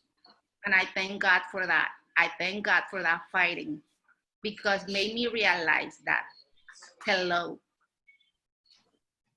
Another one that I gave you is the hello that I didn't give to many people, but now I want them to tell hello to me. You can't receive what you don't give. You can't receive a hello for people from nowhere if you don't show up from nowhere. So trust me, I'm sending bunches of hello because next time they don't receive a hello from me, trust me, I want to receive a lot of hello from them. That's a good lesson. And even if they don't do it, I understand that everybody going through their own things. And I still love me, and I still love everybody. I love you, Kayla. I love you too, and I love every one of you. I've been quiet for many months, but I see you. I've been listening to you, and I love everybody here. And I know we are big now, and we're gonna be more big, and we're gonna accomplish huge things. Because if Sean did it, a foreign boy from Ohio, well, we can do it, right? Ladies and gentlemen, Kayla Cortez. For some of you, it's been your first time. And now you know why Kayla is such an amazing source of joy, of wisdom, of sitting there going, wait, what? What she couldn't, wait, what? Wait, talk about the onion and the layers. Kayla, I love you. You know that. From the very first time we sat on the rooftop in Panama, and you're like, who's this nut job? And who told him my story? Where do you read this? You're just this amazing soul. Thank you. I love you. Hey, Sean, can I say something to Kayla? Sure. Yes.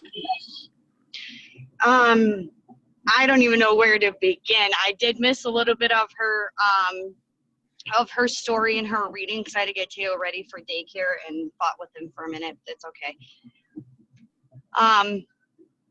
She made me realize that there's nothing wrong with sharing your story with no matter how bad or what challenges that you've gone through in life.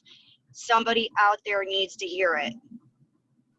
And even though I've been on these calls for a couple months now, I'm like, yeah, maybe not. Maybe tomorrow.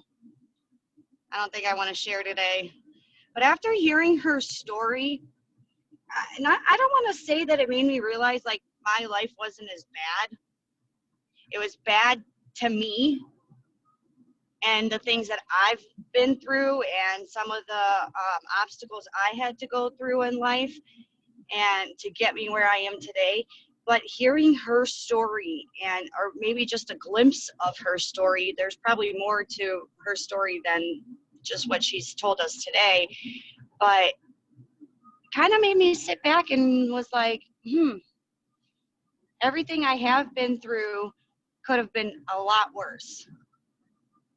I could have gone through so many other obstacles, but at one point, I always believe that we all have our own cross that we carry throughout our lives, and God's given us a path that we go through to make us the warriors that we are today.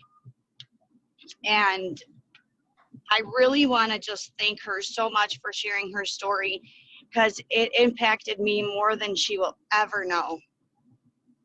And that's not something you can buy. That's not something you can. And if I ever get to meet her, first thing I'm going to do is run up to her and give her a huge hug.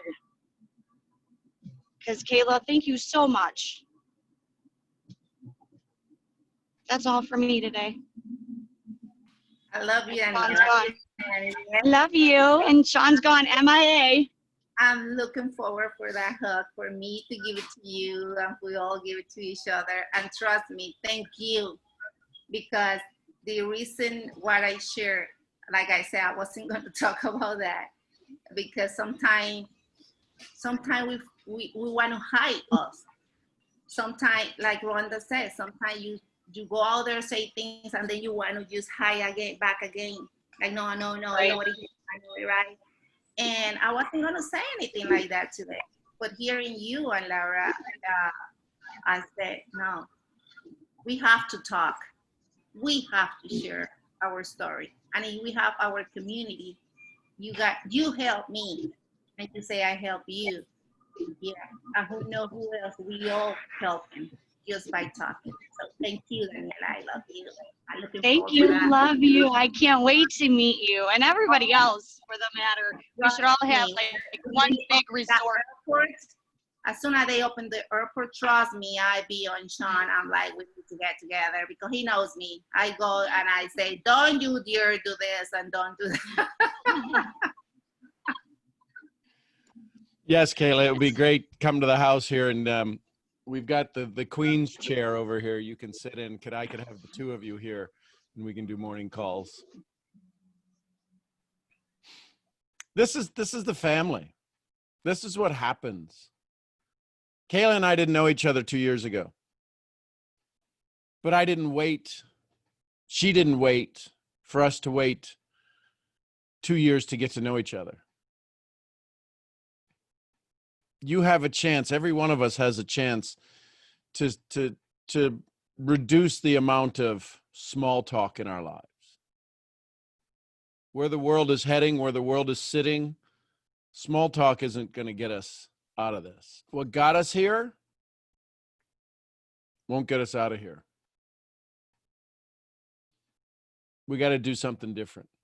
We got to hear stories like Kayla's. We got to hear stories like Laura's and Daniela's and Ann's and every one of yours. And that's what makes us better. That's what makes us stronger. How many of you feel stronger having heard Kayla this morning? You follow me?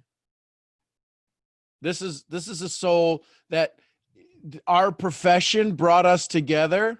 I would have never had the grace and mercy to meet a Kayla Cortez. My life is better for it. To hear these stories, to sit in strength, to say, really? How are you even here? Oh, it's nothing. You know, that's Kayla. You just got to love Kayla's delivery. Pain in the ass. And then, you know, I go crazy, and then all of a sudden it's this, that, and the other, and they're nuts and that. Oh, wait a minute. Let me see. Where's my phone? Hold on. It's just like this amazing soul of just pure joy. And what you saw this morning, it may seem that it was delivered effortlessly. The amount of effort it took Kayla to share these stories this morning, the amount of growth that it took for her to sit there and do that. That's the magic of Kayla. She makes the impossible look easy. She does the difficult flawlessly.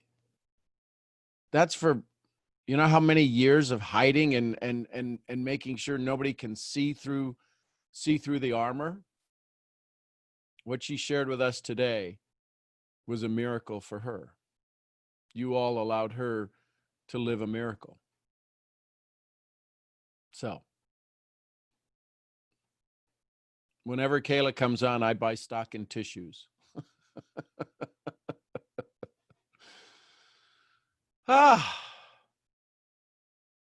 Thank you, Kayla. You're an amazing queen and king and joker and warrior and missionary and doctor.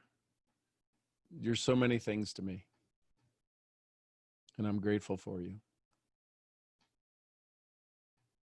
I got Kayla as my friend. I got Kayla as my friend. Oh, that's our girl. So now you know sometimes when we say that's our girl, and you've heard us mention Kayla before in conversations, the misfits who have been around for a while, you'll hear us mention Kayla, and now you know why. Who's this Kayla? What's this Kayla? Does she even walk? Is she even of this world? She's really not. She's an angel that flutters into our lives. Well, Juno, Jew. When you get me, Jew lucky. There you go. Gigi, good morning. Good morning, everybody. Good morning. I'm like, I don't even know. I just went after Kayla. I'm like, I don't even know what to say now, but I love Kayla. And every single time she speaks, we learn like more and more about her story. And it just, like, I couldn't even move. I'm sitting here in the sun. I'm like, it's hot, but Kayla's talking, so I need to listen. Oh, I just love her. She's so strong. Oh, I love everybody on this call. I'm so excited. I don't even know what I wanted to say, but it kind of goes back to what you were saying about giving. And I didn't realize yesterday I gave. And I don't normally scroll down Facebook, but yesterday I decided to scroll down Facebook, and I came across 3 different people who were openly just talking about how they were just going through it. And one person was talking about they were done. Another person was saying that they were struggling to find work because they were an ex-felon. And then another person was just talking about how they were just tired of how their life is going. And being me before, I probably would have just scrolled by and be like, oh, I got my own problems to worry about.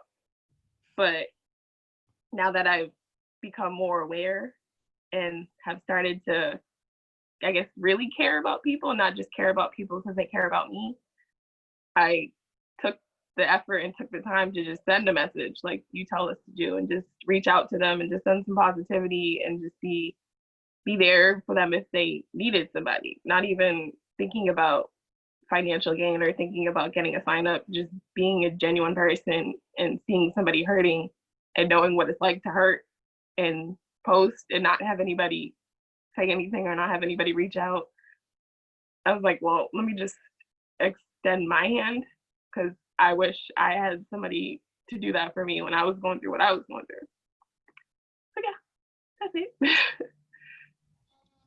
Thank you for giving.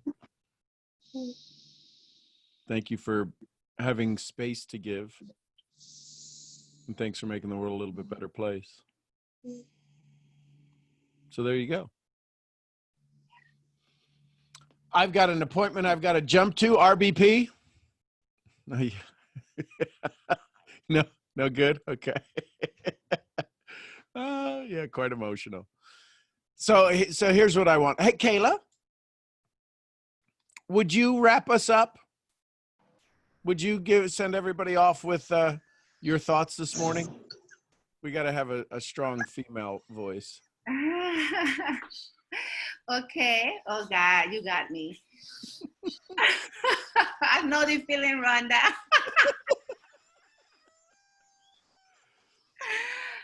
Okay, I wrote something yesterday. It's just the word. I'm so nervous that it's only 2 words and I have to look for it.